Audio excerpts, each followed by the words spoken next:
Friends, मैं हेमराज पटेल। इस video में लाया हूँ कक्षा 12वीं के लिए फिजिक्स। हमारा टॉपिक है आज का कक्षा 12वीं के लिए फिजिक्स, ऑप्टिक्स, प्रकाशिकी। अगर देखा जाए 12वीं के सिलेबस में सीजी बोर्ड के हिसाब से ये आपका यूनिट नंबर 6 है।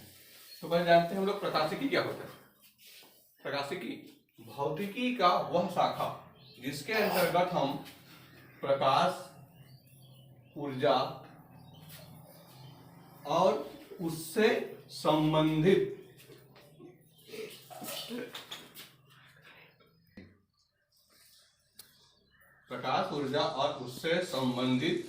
परिघटनाओं का अध्ययन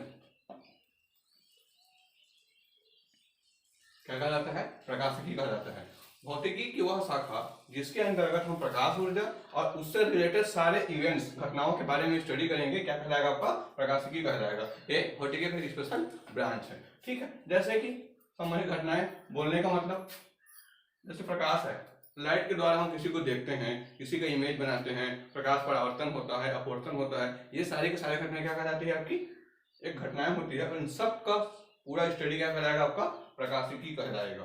ठीक है, अब हम लोग देखते हैं प्रकाशिकी के दो भाग हैं। पहला है आपका किरण प्रकाशिकी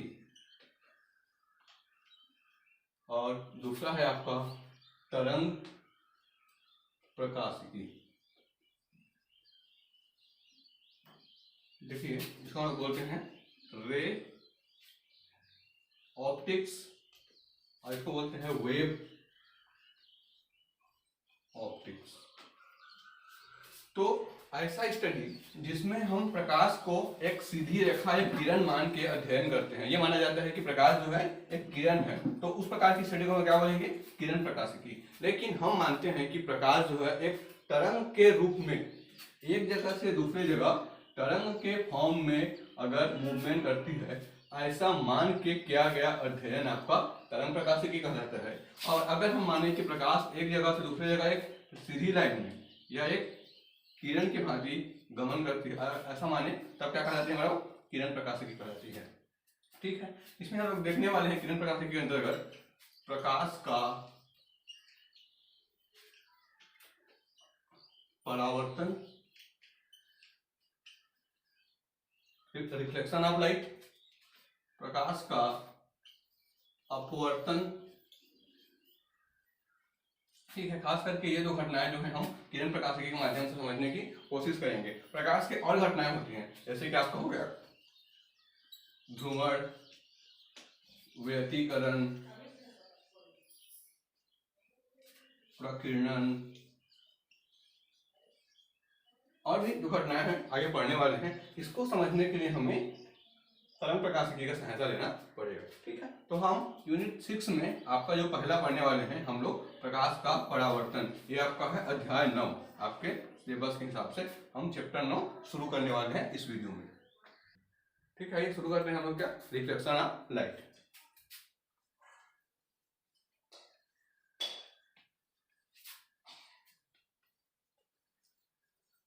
प्रकाश का परावर्तन, ये पहली घटना है और सिलेबस के हिसाब से देखा जाए तो ये आपका है 9A। ठीक है, आपका चैप्टर 9 का ए पार्ट है। ठीक है, प्रकाश का परावर्तन हम लोग किसे कहेंगे?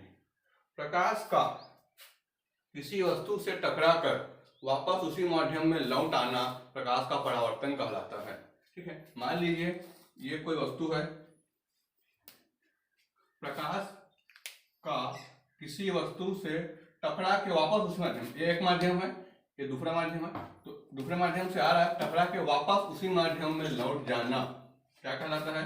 प्रकाश का परावर्तन, मतलब लौटना। आप समझ सकते हैं, परावर्तन मतलब कि लौटना।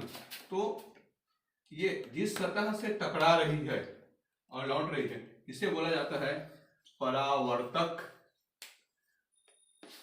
सतह या फिर रिफ्लेक्टर सरफेस। जो किरण वहां तक आ रही है, मान लीजिए ए ओ, ये आपका जो परावर्तक सतह है ए बी नाम दे देते हैं इसको, नहीं एक्स वाई, आपका जो सतह है एक्स वाई क्या है आपका परावर्तक सतह है। ए से ओ जो आपका क्या कहलाएगा, आपका ये कहलाएगा आपतित किरण, उसी को बोलते हैं हम लोग क्या, इंसिडेंट रे। इसकी बात समझो, ए ओ की, इसे टकराने के बाद जो वापस जा रही है किरण, इसको बोलेंगे हम लोग परावर्तित किरण या फिर रिफ्लेक्टेड रे। ठीक है, तीन चीज हो गया, परावर्तक सतह, आपतित किरण, परावर्तित किरण। इस बिंदु पर जहां से परावर्तन, इस बिंदु पर इस सतह के लंबवत डाले गए रेखा को बोलते हैं हम लोग क्या, अभिलंब। इसको मैंने डॉट से शो किया है ताकि समझने में इजी हो। इस बिंदु पर इस सतह के लंबवत मतलब 90 डिग्री बनाया गया रेखा क्या कहलाता है आपका, अभिलंब। इसको बोलते हैं क्या, अबनॉर्मल। ठीक है, इन चीजों को जानना बहुत जरूरी है। ठीक है, आपतित किरण, परावर्तित किरण, अभिलंब और परावर्तक सतह। अब देखते हैं इसमें दो एंगल होते हैं। आपतित किरण और अभिलंब के बीच बनने वाले कोण, इसको मैं आई से शो कर रहा हूं, ए ओ पी। ए ओ पी जो एंगल बन रहा है आई, ये आई एंगल आपका कहलाएगा आपतन कोण या फिर इंसिडेंट एंगल। ठीक है, अब परावर्तित किरण और अभिलंब, इन दोनों के बीच जो एंगल बन रहा है जिसको मैं आर से शो कर रहा हूं, वो आपका कहलाएगा क्या, परावर्तन कोण। आर जो है आपका एंगल, ये आपको कहलाएगा परावर्तन कोण, रिफ्लेक्टेड एंगल। ठीक है, ये जो थी प्रकाश का परावर्तन से संबंधित बेसिक चीजों की जानकारी। ठीक है, प्रकाश का परावर्तन क्या होता है, किसी माध्यम से टकराकर वापस उसी माध्यम में लौट आना क्या कहलाता है, प्रकाश का परावर्तन कहलाता है। जिस सतह से टकराता है वो क्या कहलाता है, परावर्तक या रिफ्लेक्टर। आने वाली किरण आपतित किरण, वापस आने वाली किरण परावर्तित किरण, इस पे जो लंब है वो अभिलंब। ये एंगल आपका क्या कहलाएगा, आपतन कोण। ये एंगल क्या कहलाएगा आपका, परावर्तन कोण। ठीक है, इन चीजों को क्या हम लोगों को याद रखना है। अब हम लोग आगे बढ़ेंगे। ठीक है, आपको समझ में आ गया। अब आगे देखते हैं बहुत इंपॉर्टेंट टॉपिक, परावर्तन के नियम।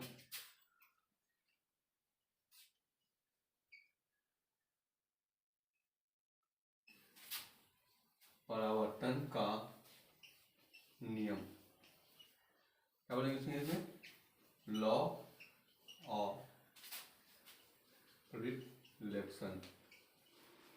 कई एग्जाम में आपको 2 नंबर के लिए ये क्वेश्चन पूछा जाता है, बोर्ड एग्जाम 12वीं के लिए। इसको अच्छे से समझिएगा और याद कीजिएगा। इसी के बेस पे आपको बहुत सारे आगे पूरे चैप्टर चलने रहेंगे। पहला चीज, आपतन कोण,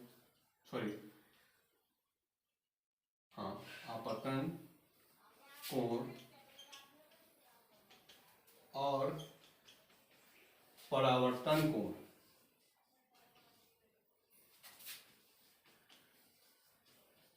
का मान सदैव बराबर रहता है।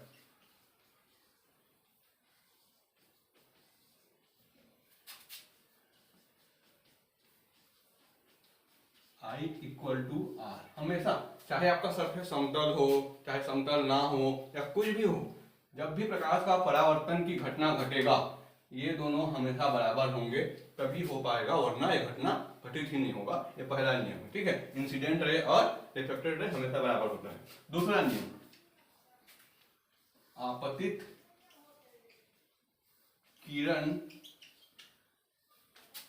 परावर्तित किरण और अभिलंब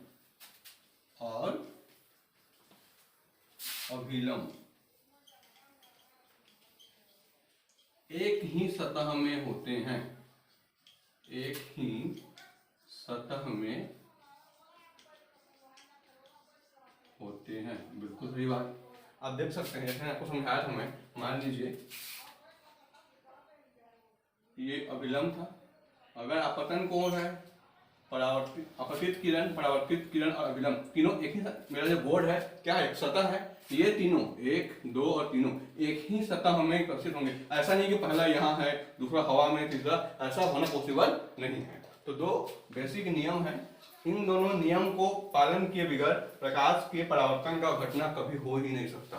फिर से देख लीजिए, आपतन कोण और परावर्तन कोण बराबर होंगे, आपतित किरण, परावर्तित किरण और अभिलंब ये तीनों हमेशा एक ही सतह में या एक ही तल में स्थित होंगे।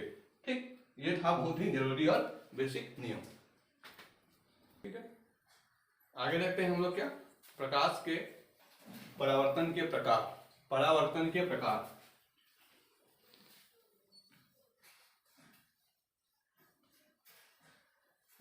परावर्तन के प्रकार, टाइप्स ऑफ रिफ्लेक्शन, टाइप देखते हैं इसके। ठीक है, तो ये दो टाइप के होते हैं। पहला नियमित परावर्तन और दूसरा होता है आपका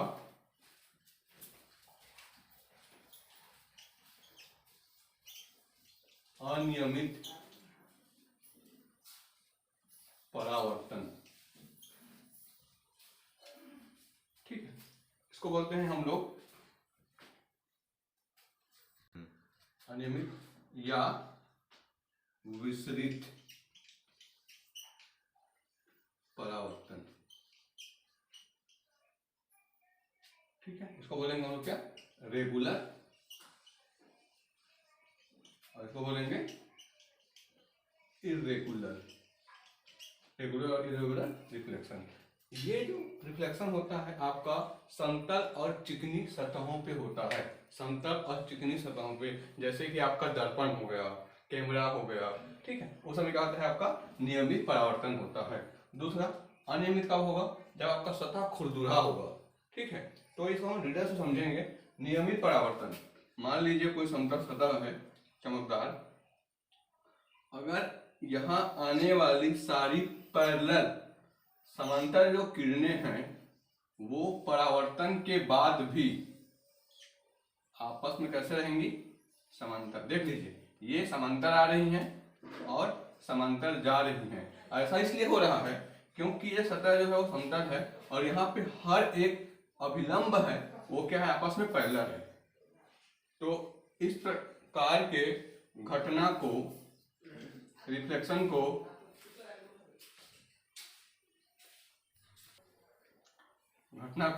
नियमित परावर्तन या रेगुलर रिफ्लेक्शन कहते हैं। किसको कहते हैं, समांतर आने वाली किरणें परावर्तन के बाद भी कैसे जाएंगी, समांतर ही जाएंगी। इनके बीच का डिस्टेंस जब आई तक और अभी भी क्या है, बीच का डिस्टेंस बराबर है। ठीक है, तो क्या नियमित। अब देखेंगे हम लोग क्या अनियमित या विसरित परावर्तन। इसमें क्या होगा, आपका सतह ही क्या है,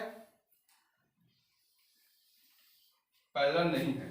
ठीक है, तो मान लीजिए यहाँ पे एक किरण आपतित हो रही है, यहाँ पे अगला किरण आपतित हो रही है, यहाँ पे अगला किरण आपतित हो रही है। ये आ तो रही है समांतर, लेकिन देख रहे हैं हर बिंदु पे जो अभिलंब है, यहाँ पे अभिलंब सीधा है, यहाँ पे अभिलंब ऐसा है, इसका अभिलंब ऐसा है, ये अभिलंब ही आपस में समांतर नहीं है। और आप जानते हैं आपतन कोण और परावर्तन कोण बराबर होता है, जितने एंगल से आ रही है उतने एंगल से वापस जाएंगी। ये एंगल ज्यादा है, तो आने वाली किरणें समांतर होने के बावजूद भी जो आपका परावर्तन या रिफ्लेक्टेड है वो आपस में समांतर नहीं है। तो इस प्रकार के परावर्तन को हम लोग अनियमित परावर्तन या विसरित परावर्तन, क्योंकि वो फैलते हुए जा रहे हैं, आपस में फैल रहे हैं, वो एक दिशा में नहीं जा रहे हैं, इसलिए हम लोग विसरित या अनियमित परावर्तन कहते हैं। यह घटना होने के लिए सतह का असमतल होना जरूरी है। समतल होगा तो यह घटना होगी, समतल नहीं होगा तो यह घटना होगी। ठीक है, इसका उदाहरण है आपका दर्पण। और इसका बोल सकते हैं आपको क्या, दीवार। जब आप कभी दीवार पे लाइट करोगे तो वहां से क्या होगा, पूरा फैलने लगेगा। और दर्पण में क्या होता है, दर्पण में लाइट जाता है तो उसका इमेज बनता है, ठीक है, क्या बनेगा उसका, आपका इमेज या फिर उसका प्रतिबिंब। तो प्रतिबिंब बनने का जो कारण होता है वो आपका नियमित परावर्तन के कारण बनता है। और जो चीजें आपको दिखाई देती है, जब आपका इमेज ना बने, आपको कोई भी चीज दिखाई, जैसे कि मेरे ऊपर लाइट पड़ रहा है, आप मुझे देख पा रहे हो, ये तभी पॉसिबल है जब मेरे बॉडी पे आने वाली प्रकाश किरणें क्या हो रही है, अनियमित परावर्तित हो रही है, मुझे टकरा के, है ना, जो भी आपका जिससे आप देख पा रहे हो, मुझे आपके आंखों तक कैसे हो रहा है, वो विस्तृत हो रहा है, तब जाके आप मुझे देख पा रहे हो। अगर मेरा बॉडी से नियमित परावर्तन होने लगे तो हर चीज का मेरे बॉडी में क्या बन जाएगा, इमेज बन जाएगा, और आप मेरे को देख नहीं पाओगे, ठीक है। ये इन दोनों में बेसिक डिफरेंस है और इन दोनों का उपयोग है। तो पूछता है विसरित परावर्तन किसे कहते हैं, इसकी क्या उपयोग है, उपयोग क्या है, ठीक है। तो सबसे पहले बात लिखेंगे, किसी भी वस्तु को देखने के लिए उसको हम लोगों का क्या है, विसरित परावर्तन होना जरूरी है, ठीक है। अब एक क्वेश्चन बनेगा, नियमित परावर्तन और अनियमित परावर्तन में अंतर स्पष्ट कीजिए। तो उसको अलग से पढ़ने की जरूरत नहीं है, आप समझ गए नियमित कब होता है, अनियमित कब होता है, दोनों में लिख दीजिए। पहला पॉइंट, ये समतल सतहों में होती है और ये होती है असमतल सतहों पे, ठीक है। इसमें अभिलंब हमेशा समांतर होते हैं, इसमें अभिलंब समांतर नहीं होते हैं। अपतन कोण समांतर हो, आपतित किरण समांतर होने पे परावर्तित किरण भी हमेशा समांतर होती है, डायग्राम को समझे। इसमें आपतित किरण समांतर होने के बाद भी आपका परावर्तित किरण समांतर नहीं होती, एक अंतर लिख सकते हैं। दूसरा उदाहरण देंगे दर्पण का, इसमें ले लेंगे आप किसका, दीवार का, इसमें लाइट के कारण प्रतिबिंब बनता है, इसमें इस प्रकार के परावर्तन के कारण वो चीजें दिखाई देती है। ये अंतर आप इन दोनों के बीच में लिख सकते हैं, कई बार एग्जाम में पूछा जाता है। अगर हम लोगों ने समझ लिया है, अब आगे जाते हैं हम लोग क्या, प्रतिबिंब के बारे में, इमेज या प्रतिबिंब।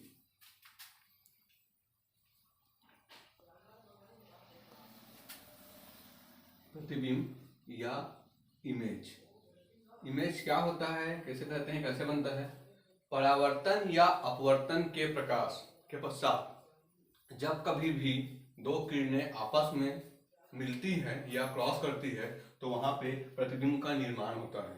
मैंने क्या बोला, अपवर्तन और परावर्तन। तो अपवर्तन क्या होता है अभी आपको नहीं बताया, आगे चैप्टर में पढ़ेंगे, बस इतना जान दीजिए, जब कभी भी अपवर्तन की घटना होती है और परावर्तन की घटना होती है, तो अपवर्तन और परावर्तन के बाद जब भी प्रकाश किरण, एक दो किरण आपस में एक दूसरे को क्रॉस करेंगे तो वहां पे क्या होगा, आपका प्रतिबिंब का निर्माण होगा, ठीक है। इसको एग्जांपल हम लोग समझेंगे, ठीक है। मान लीजिए यहाँ कोई एक दर्पण है या कोई एक वस्तु है, कोई ऑब्जेक्ट है रखा हुआ है, यहाँ पे एक वस्तु है, यहाँ से प्रकाश किरण चली, यहाँ जाके सपोज इधर वापस आ गई, यहाँ से एक और किरण गई और एक इधर आ गई। इसका कैसे परिवर्तन होता है ओनिया मत देखिए, सिर्फ एग्जांपल समझते हैं। तो जाने वाली किरणें परावर्तन या अपवर्तन के बाद जहां कहीं भी एक दूसरे से क्रॉस करती हैं, प्रतिच्छेद करती है, वहां उसका प्रतिबिंब का क्या होता है, निर्माण होता है। तो ये चीज आपको यहाँ पे दिखाई देगी, कैसे दिखाई देगी, क्या दिखाई देगी, आगे हम लोग पढ़ने वाले हैं। सिर्फ यहाँ पे प्रतिबिंब क्या होता है ये समझा रहा हूं मैं आपको, ठीक है। तो ये प्रतिबिंब भी दो प्रकार के होते हैं, एक होता है आपका क्या, वास्तविक, और एक होता है आपका आभासी, रियल इमेज और इमेजिनरी, ठीक है। तो परावर्तन के पश्चात अगर सच में एक दूसरे को काटे तब क्या बनेगा, आपका रियल इमेज बनेगा। लेकिन ऐसा हो सकता है कि वो एक दूसरे को काटे ही मत, तो इसका ये मतलब नहीं वह इमेज नहीं बनेगा, वह इमेज बनेगा। हम ये एज्यूम करेंगे कि ये परावर्तन के बाद यहाँ पे मिल रही है। जैसे एग्जांपल के लिए मान लेते हैं एक दूसरा, जैसे प्रकाश किरण यहाँ पे आई और ये इधर को चली गई, फिर ये प्रकाश किरण यहाँ से आई और ये इधर चली गई, मानते हैं सपोज। तो ये तो कितना भी आगे जाए परावर्तन के बाद एक दूसरे कभी काटेंगे ही नहीं, तो क्या करेंगे, हम ये एज्यूम करते हैं कि ये प्रकाश किरण इधर कहीं से आ रही है और ये किरण भी इधर कहीं से आ रही है, इमेजिन कर रहे हैं। रियल में तो जब भी आगे बढ़ेंगे कभी उसको काटेंगे ही नहीं, लेकिन इसको इसके पीछे की डायरेक्शन में हम एज्यूम करते हैं। तो जहां पर भी ये एक दूसरे को क्रॉस करेंगे हम उसका यहाँ पर इमेज बना हुआ मानते हैं और इसी इमेज को ही बोला जाता है कि आपका इमेजिनरी या आभासी प्रतिबिंब। ठीक है, तो आपका दो टाइप का प्रतिबिंब होता है, वास्तविक और आभासी। वास्तविक प्रतिबिंब में प्रकाश किरण सच में परावर्तन या अपवर्तन के बाद एक दूसरे को क्या करेंगी, प्रतिच्छेद या क्रॉस करेंगी, लेकिन इमेजिनरी इमेज में आपको रियल में काटेंगे नहीं, लेकिन आपको पीछे बढ़ाने पे या एज्यूम करने पे आपको इस बिंदु पे वो काटता हुआ आपको प्रतीत होता है। ठीक है, ये होता है कि आपका इमेज फॉर्मेशन। ठीक, हम लोगों ने जान लिया वास्तविक प्रतिबिंब के बारे में और आभासी के बारे में। हम दोनों में थोड़ा कंपेयर करके अंतर देखते हैं, क्या क्या अंतर होते हैं। ठीक है, एक हो गया कि आपका वास्तविक या फिर रियल, और आपका एक क्या हो गया आपका आभासी। दोनों में क्या अंतर है हम लोग समझ चुके हैं, बस दोनों में कंपेयर करेंगे। इमेजिनरी, ठीक है, मान लो यहाँ कोई वस्तु रखा हुआ है और यहाँ कोई आपका क्या दर्पण है, तो ये समांतर आया, इधर से गया और जो इधर आ रही है वो समांतर गया, यहाँ पे क्रॉस किए तो ये ए बी है। तो यहाँ आपको जहाँ क्रॉस कर रहे हैं दोनों, परावर्तन के बाद जब क्रॉस कर रहे हैं यहाँ पे आपका उसका इमेज दिखाई देगा। यहाँ दिखाई देगा आपका ए और यहाँ आपका बी, मानता हूँ ए डैश बी डैश, इसका क्या है इमेज। ठीक है, अब मान लीजिए एक दूसरा है, यहाँ कोई वस्तु है ए बी, यहाँ पे इसके समांतर आई और कहीं ही परावर्तन हो गई, और एक इधर आई जो कि वो भी इधर परावर्तन हो गई। सॉरी माफ कीजिएगा। ठीक है, मान लीजिए कोई ऑब्जेक्ट है, वहां से दो किरणें आई यहाँ पे और यहाँ पे, और परावर्तन के बाद ये कुछ इस टाइप से परावर्तित हुए। ये आगे कहीं भी जाए कभी भी एक दूसरे को क्या है प्रतिच्छेद नहीं कर पाएंगे। अब हम कैसे करेंगे, हमको इमेज देखना है तो इसको पीछे के डायरेक्शन में और इस किरण को भी पीछे के डायरेक्शन में हम लोग देखेंगे। तो जहां कहीं भी एक दूसरे को ये क्रॉस करेंगे वहां इस ऑब्जेक्ट का इमेज दिखाई देगा। ठीक है, ऑब्जेक्ट हमारे यहाँ पे सीधा है तो ये क्या होगा आपका सीधा होगा। तो सबसे पहली बात, दोनों में जो बेसिक डिफरेंस है यह है कि वास्तविक में प्रतिबिंब हमेशा उल्टा ही बनेगा, हमेशा आपको उल्टा प्रतिबिंब ही दिखाई देगा। इसमें आपको हमेशा सीधा प्रतिबिंब दिखाई देगा। ठीक है, इसमें जो है वस्तु या तो छोटा होगा, सॉरी इमेज जो है वस्तु से छोटा या बराबर हो सकता है। कभी भी वास्तविक प्रतिबिंब वस्तु से बड़ा नहीं हो सकता, बड़ा कभी भी नहीं हो सकता, हमेशा छोटा और बराबर होगा। जबकि इसमें बराबर या उससे बड़ा ही बनेगा। ठीक है, उल्टा वास्तविक, सीधा इमेजिनरी। ये छोटा या बराबर हो सकता है, ये बड़ा या बराबर हो सकता है। और एक और डिफरेंस क्या होगा, इसमें परावर्तन के बाद किरणें एक दूसरे को वास्तव में प्रतिच्छेद करती है तभी ये बनेगा। इसमें कभी भी वास्तव में प्रतिच्छेद नहीं करती, उसको उल्टा दिशा में बढ़ाने पे एक दूसरे को प्रतिच्छेद करती हुई आभास होती है, इसीलिए इसको आभासी प्रतिबिंब का नाम दिया गया है। ठीक है, इन दोनों में बेसिक डिफरेंस है, हमेशा आपको याद रखना है इस बात को। ठीक है, तो हमने आज के वीडियो में क्या पढ़ा, हमने पढ़ा प्रकाशिकी क्या होता है, प्रकाशिकी के कितने पार्ट होते हैं, फिर उसके बाद हम लोगों ने देखा क्या प्रकाश का परावर्तन, प्रकाश परावर्तन घटना क्या होता है, इसका नियम क्या है, इसके प्रकार क्या है, ये जानने को क्या देखा हमने अंतर देखा। आपने देखा था नियमित और अनियमित परावर्तन में क्या अंतर होता है। फिर हमने देखा क्या प्रतिबिंब, इमेज कैसे होता है, कैसे बनता है, होता क्या है, और उसके जो प्रकार होते हैं वास्तविक और आभासी, उनमें क्या डिफरेंस है हमने ये देख लिया। आने वाले अगले वीडियो में हम लोगों ने क्या है, हम लोग क्या देखने वाले हैं, दर्पण। दर्पण क्या होता है, दर्पण के प्रकार क्या होते हैं, दर्पण में आपका इमेज या प्रतिबिंब कैसे बनता है, क्या नियम है प्रतिबिंब बनने का, ठीक है, इसके प्रकार कितने होते हैं, और जितने भी दर्पण से संबंधित कुछ डेरिवेशंस हैं, डेरिवेशन या व्यंजक सूत्र, हम लोग अगले क्लास में और उसके उपयोग के बारे में हम लोग क्या है दर्पण पूरा कवर करने की कोशिश करेंगे। ठीक, तब तक के लिए धन्यवाद।